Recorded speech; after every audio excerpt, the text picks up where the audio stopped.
We Narayan, मेरे साथ बोलते रहिए आप लोग भी।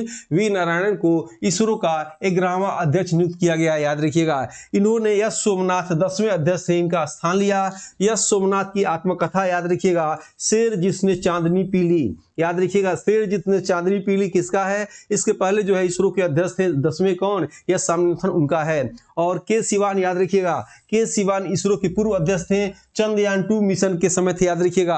के सिवान को क्या कहा जाता है? के सिवान को रॉकेट मैन ऑफ इंडिया के नाम से, रॉकेट मैन ऑफ इंडिया के नाम से जाना जाता है। और अंतरिक्ष माता किसे कहा जाता है? अंतरिक्ष माँ, याद रखिएगा, डॉक्टर ऋतु करिधल श्रीवास्तव को कहा जाता है। अंतरिक्ष मैन किसे कहा जाता है? याद रखिएगा, अंतरिक्ष मैन भी इन्हीं को कहा जाता है। और मिसाइल मैन ऑफ इंडिया किसे कहते हैं? Missile man of India doctor APJ Abdul Kalam को कहा जाता है। एकदम आप रटे रहिएगा। परमाणु ऊर्जा आयोग, याद रखिएगा, वर्तमान में अध्यक्ष अजीत कुमार मोहंती हैं। 16वें, याद रखिएगा, वित्त आयोग के अध्यक्ष जो है नीति आयोग के पूर्व और नीति आयोग के प्रथम उपाध्यक्ष डॉक्टर अरविंद पनगड़िया को नियुक्त किया गया है। नेक्स्ट आप देखेंगे टीवी रविशंकर को, याद रखिएगा, इस आयोग में अंशकालीन सदस्य बना दिया गया। किसमें? 16वें वित्त आयोग के, याद रखिएगा, टीवी रविशंकर क्या है? अंशकालीन सदस्य हैं।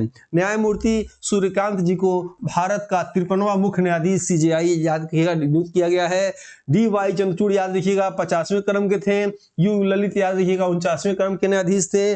और वेंकटरमणी, याद रखिएगा, भारत के अटॉर्नी जनरल हैं। परवीन कुमार श्रीवास्तव, याद रखिएगा, वर्तमान में केंद्रीय सतर्कता आयुक्त, याद रखिएगा, सीवीसी हैं। न्यायमूर्ति रंजना प्रकाश देसाई, अभी नवंबर, याद रखिएगा, 2025 की न्यूज है, जो है 8वें केंद्रीय जो है वेतन आयोग के, याद रखिएगा, अध्यक्ष बनाया गया है न्यायमूर्ति रंजना प्रकाश देसाई जी को। 2025 में 76वें, याद रखिएगा, गणतंत्र दिवस पर, याद रखिएगा, मुख्य अतिथि आए थे, कौन? इंडोनेशिया के राष्ट्रपति, क्या नाम था? प्रबोतो सुबियांतो, याद रखिएगा, आए थे।